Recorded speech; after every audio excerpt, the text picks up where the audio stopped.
wa min du'ain la yustajabu laha birahmatika ya arhamar rahimin. Allahumma inna nas'alukal ilmal ladunni wal mashrabas safiyal hani ya wahhabu ya ghani. Allahumma la sahla illa ma ja'altahu sahla wa anta taj'alul hazana idza syi'ta sahla. Allahumma sahhil lana hifdzal ulum wa hab lana wasi'atil fuhum bijahi nabiyikal ma'sum. Ahbabanal afadil, jamaah kaum muslimin wal muslimat, as'adakumullah. Alhamdulillah, kita bersyukur kepada Allah Subhanahu wa taala atas segala karunia dan nikmat yang Allah anugerahkan kepada kita, wabil khusus nikmat iman, nikmat Islam, dan mudah-mudahan Allah sempurnakan nikmat ini dengan nikmat ihsan sehingga kita dapat sama-sama melangkahkan kaki kita ke rumah Allah Subhanahu wa taala, yang mana ini merupakan satu keistimewaan, dan Rasulullah Shallallahu Alaihi Wasallam memberikan kepada kita sebuah kabar gembira dalam hadisnya, Basyiril masya'ina fid dhulami bin nuri ilal masjidi bin nuri tami yaumal qiyamah. Basyiril masya'in, berikanlah kabar gembira kepada orang-orang yang melangkahkan kakinya fid dhulami, pada gelapnya malam, ilal masajidi, kepada masjid-masjid, yang melangkahkan kakinya menuju masjid. Apa isi kabar gembiranya? Bin nurit tami yaumal qiyamah, dengan cahaya yang sempurna pada hari kiamat. Maka salah satu upaya kita menggapai anugerah Allah Subhanahu wa taala berupa cahaya di hari kiamat nanti adalah dengan melangkahkan kaki kita ke masjidnya Allah Subhanahu wa taala. Jamaah sekalian yang dimuliakan oleh Allah, insyaallah pada perjumpaan kita di subuh yang penuh dengan keberkahan ini, kita akan sama-sama mentadabburi, merenungi, mencari hikmah dari peristiwa hijrahnya baginda Nabi Muhammad sallallahu alaihi wasallam. Yang kami sadurkan hikmah tersebut dari kitab Fiqhus Siratin Nabawiyah yang ditulis oleh Syaikhul Masyayikhina Al-Allamah Asy-Syahid Profesor Dr. Muhammad Said Ramadan Al-Buti, a'lallahu darajatihi fil jannah wa nafa'ana bih. Jamaah sekalian yang dimuliakan oleh Allah, sebelumnya kita semua tentunya mengetahui bahwa peristiwa hijrahnya baginda Nabi sallallahu alaihi wasallam adalah salah satu peristiwa yang sangat luar biasa dan menjadi tonggak sejarah serta mengawali peradaban Islam yang langsung pondasinya dibangun oleh baginda Nabi Muhammad sallallahu alaihi wasallam. Namun ada beberapa hal yang perlu kita ketahui, dan ini agak jarang dibahas, bahwa hijrahnya baginda Nabi sallallahu alaihi wasallam dari kota Makkah ke kota Madinah ini semua tentunya setelah mendapatkan izin dari Allah Subhanahu wa taala. Dan izin yang dimaksud di sini bukan izin yang biasa kita ungkapkan untuk menyebut ketentuan Allah. Misalkan kita selalu berkata, alhamdulillah semua ini terjadi atas izin Allah. Tentunya semua yang terjadi itu pastinya atas ketentuan dan izin dari Allah. Tapi yang dimaksud dari izin di sini adalah bahwa ketika Rasulullah Shallallahu Alaihi Wasallam berada di kota Makkah dan merasakan syadaid yang luar biasa, ujian yang sangat luar biasa, yang bukan hanya dialami oleh baginda Nabi Sallallahu Alaihi Wasallam, tapi juga setiap orang yang beriman kepada Allah dan Rasulnya, maka mereka pun menghadapi intimidasi yang luar biasa dari para kufar Makkah. Disitulah Rasulullah Sallallahu Alaihi Wasallam dengan kasih sayangnya merasa tidak tega terhadap para pengikutnya. Maka Rasulullah sallallahu alaihi wa alihi wasallam meminta izin kepada Allah Subhanahu wa taala untuk mencari tempat yang aman, wabil khusus kepada para pengikutnya tersebut. Untuk umat Nabi sallallahu alaihi wasallam yang memang kita ketahui bahwa mayoritas orang yang beriman kepada Rasulullah sallallahu alaihi wasallam di periode Makkah, mereka adalah al-mustad'afun, orang-orang yang secara status sosial tidak memiliki derajat yang tinggi di tengah masyarakat, entah itu dari kalangan budak atau hamba sahaya, atau dari kalangan fuqara wal masakin. Hanya sedikit orang-orang yang memiliki kedudukan sosial yang sehingga dihormati dan orang lain takut untuk mengintimidasi. Maka Imam Ibnu Sa'ad meriwayatkan di dalam kitab Tabaqat beliau dari Sayyidatina Aisyah radhiyallahu taala anha wa ardhaha, bahwa ketika telah datang izin kepada Rasulullah sallallahu alaihi wasallam untuk kemudian berangkat hijrah dari kota Makkah dan diberitahu bahwa tempat hijrah tersebut adalah Madinah yang dahulu disebut sebagai kota Yathrib. Maka Rasulullah sallallahu alaihi wasallam menyampaikan itu semua kepada para sahabatnya, karena memang lebih dahulu para sahabat mengeluh kepada baginda Nabi sallallahu alaihi wasallam, sehingga mereka meminta izin kepada baginda Nabi, dan Rasulullah sallallahu alaihi wasallam setelah mendapatkan izin dari Allah, Rasulullah pun menyampaikan kepada mereka dan mengatakan, qad ukhbirtu bidari hijratikum wa hiya Yathrib. Aku telah dikasih tahu tempat mana yang aman dan nyaman buat kalian, tempat yang cocok untuk kalian jadikan sebagai darul hijrah, wahia Yathrib, dan tempat tersebut adalah Yathrib. Kalimat Yathrib dalam bahasa Arab itu sebetulnya artinya keributan, ya, karena memang orang Arab zaman dulu itu senang dengan nama-nama yang menunjukkan kejantanan, nama-nama yang menunjukkan ketangguhan. Makanya mereka bahkan kalau menamakan anak-anak mereka itu senang dengan nama-nama yang menunjukkan sifat gentleman. Ya, kalau laki-laki biasanya dinamain Asad, dinamakan Fahad. Bahkan Sayyidina Ali karamallahu wajhah sendiri pun ketika lahir Sayyidina Hasan datang kepada Rasulullah sallallahu alaihi wasallam, dan Rasulullah bertanya, ente namain siapa anak ente? Kata Sayyidina Ali, Harb, perang. Ya. Akhirnya diganti sama baginda Nabi, la bal Hasan, jangan dinamain perang, ganti namanya menjadi Hasan. Begitu lahir anak kedua, masih penasaran Pak, datang lagi ke Rasulullah sallallahu alaihi wasallam, ditanya lagi sama baginda Nabi, mau dinamain siapa? Harb ya Rasulullah. Kata Nabi, la bal Husain. Maka Rasulullah sallallahu alaihi wasallam senang mengganti nama dengan nama yang memiliki makna keindahan, yang memiliki makna ketawaduan, yang memiliki makna yang mana itu tidak bertentangan dengan kibriya Allah Subhanahu wa ta'ala.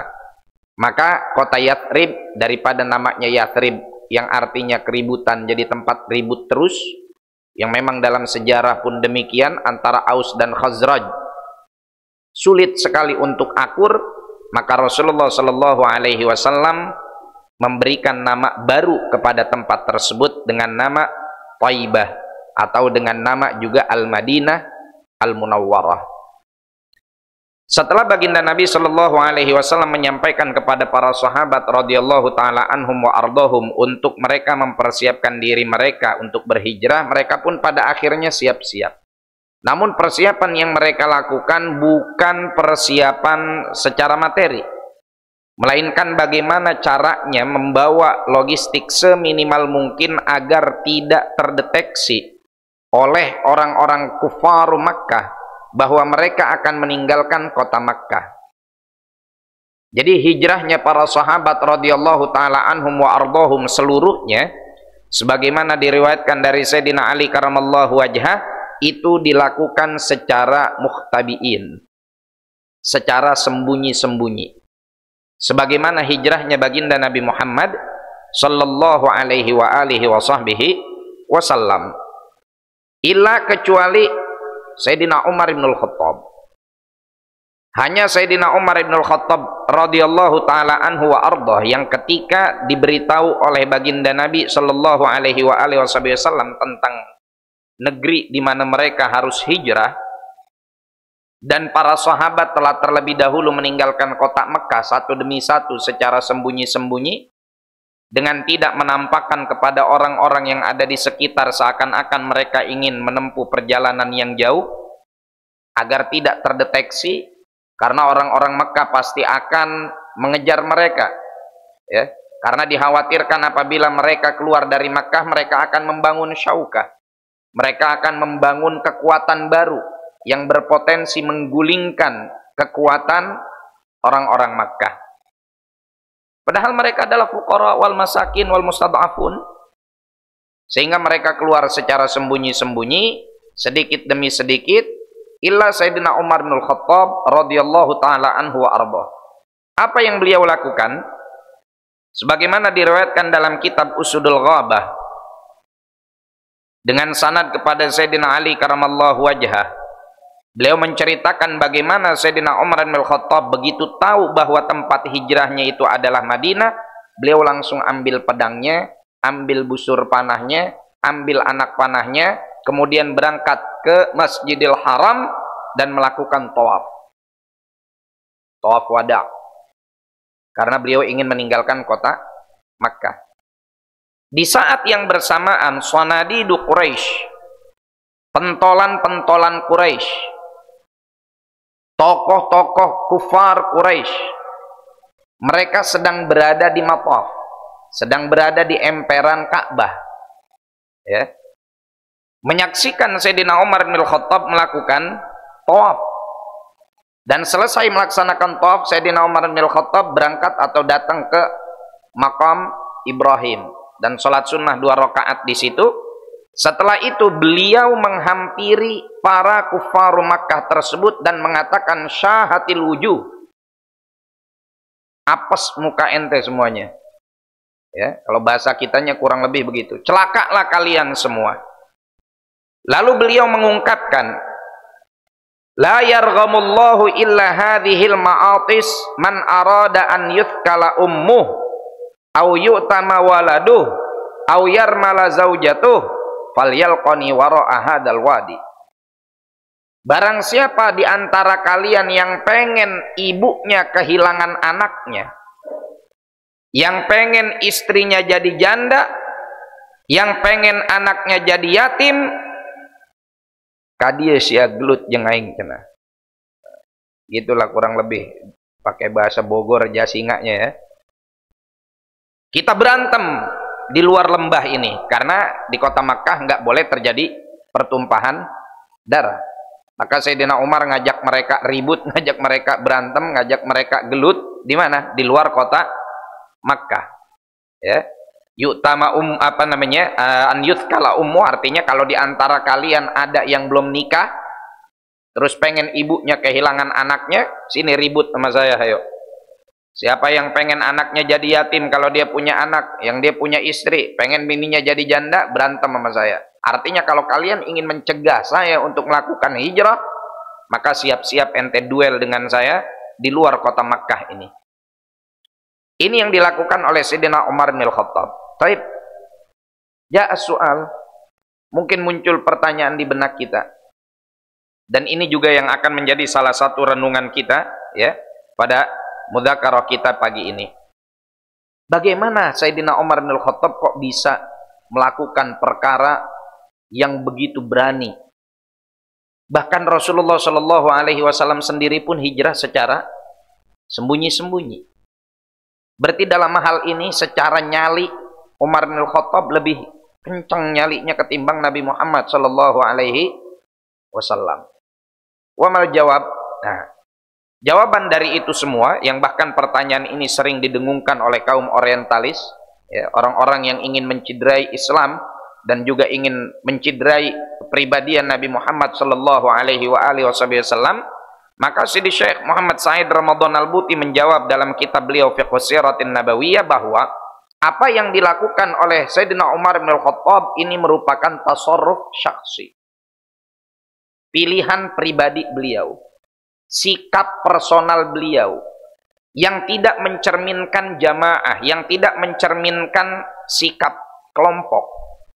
Dan bahkan ketika Sayyidina Umar radhiyallahu taala anhu wa ardhah pada akhirnya dalam perjalanan hijrahnya tidak sampai ke garis finish, nggak nyampe ke Madinah, karena misalkan diserang duluan di tengah jalan dan beliau pun wafat, maka tidak akan berpengaruh bagi umat. Tapi kalau yang dikejar adalah Rasulullah Shallallahu Alaihi Wasallam, dan apabila yang wafat terlebih dahulu dalam perjalanan tersebut adalah pemimpin umat ini, nabi dari umat ini, meskipun Allah Subhanahu Wa Taala sebutkan di dalam Al-Quran, wallahu ya'simuka minan nas, Allah akan menjagamu dari mara bahaya yang diberikan oleh manusia. Tapi lihat bagaimana kekhawatiran Sayyidina Abu Bakr As-Siddiq ketika berada di dalam Gua Thur pada saat rombongan kufaru Makkah sudah sampai di mulut gua. Gua Thur itu enggak dalam, Pak. Ya. Gua Thur itu tempat Rasulullah dan Sayyidina Abu Bakar As-Siddiq beristirahat. Itu ketika orang-orang kafir Quraisy ada di mulut gua, Abu Bakar As-Siddiq ngelihat betis mereka. Ngelihat betis mereka. Dan sudah mulai khawatir. Yang dikhawatirkan oleh Sayyidina Abu Bakar As-Siddiq bukan dirinya. Yang dikhawatirkan oleh Sayyidina Abu Bakar As-Siddiq bukan jiwanya. Siapa yang dikhawatirkan oleh beliau? Baginda Nabi Shallallahu Alaihi Wasallam. Mari sama-sama kita dengar apa ucapan Sayyidina Abu Bakar As-Siddiq radhiyallahu taala anhu wa ardhah, yang akan menjadi jawaban dari kenapa Rasulullah hijrah secara sembunyi-sembunyi, bukan karena Rasulullah nggak punya nyali, tapi Rasulullah ingin mengajarkan kita bahwa tidak semua umatnya punya kemampuan yang sama dalam bertarung, dalam bertanding, nggak punya kemampuan yang sama dalam dukungan finansial, dalam kekuatan, ya, nggak punya kemampuan yang sama bahkan di dalam keberanian. Juga apabila Rasulullah Shallallahu Alaihi Wasallam katakan gugur di tengah perjalanan, maka apa yang terjadi? Umat langsung akan membubarkan diri. Maka apa kata Sayyidina Abu Bakar As-Siddiq radhiyallahu taala anhu wa ardhah ketika beliau menangis, ketika beliau mengkhawatirkan tentang kondisi baginda Nabi Shallallahu Alaihi Wasallam? Apa kata Sayyidina Abu Bakar As-Siddiq? Ya Rasulullah, in mittu ana fa innama ana ibnu abi Quhafah. Kalau saya ini meninggal dan gugur di tengah jalan, saya siapa sih? Saya cuma anaknya Abu Quhafah, bukan siapa-siapa. Walakin in mutta anta, namun jika yang meninggal itu engkau, yang gugur itu engkau, in halakta anta, yang gugur di tengah jalan itu adalah engkau, halakatil ummah, maka semua umat akan celaka, umat akan kelar. Bukan cuma celaka dalam artian umat akan meninggalkan keimanannya, bisa jadi banyak di antara mereka yang bertahan, tapi halakatil ummah, yakni Allah Subhanahu wa taala akan turunkan adab istisal, adab yang mencabut sampai ke akar-akarnya karena telah membunuh dan mencelakai nabi mereka. Maka Rasulullah Shallallahu Alaihi Wasallam pilih strategi. Oleh beliau digunakan strategi tersebut, bagaimana hijrah yang beliau lakukan ini dilakukan secara sembunyi-sembunyi, yang kemudian beliau serahkan segala keputusannya, beliau serahkan segala hasilnya kepada Allah Subhanahu wa Ta'ala. Sampai sini setidaknya ada 2 poin jamaah sekalian yang bisa kita ambil. Yang pertama, tindakan mukmin yang memiliki hubungan dan koneksi yang kuat dengan Allah Subhanahu wa Ta'ala maka dia akan senantiasa minta restu dari Allah di dalam setiap tindakannya. Baik Mas Ridho, kalau Rasulullah minta restu dari Allah gampang, tinggal hubungi malaikat Jibril, ya, atau munajat langsung kepada Allah Subhanahu wa Ta'ala, nanti pasti Allah jawab dengan mengutus malaikat Jibril.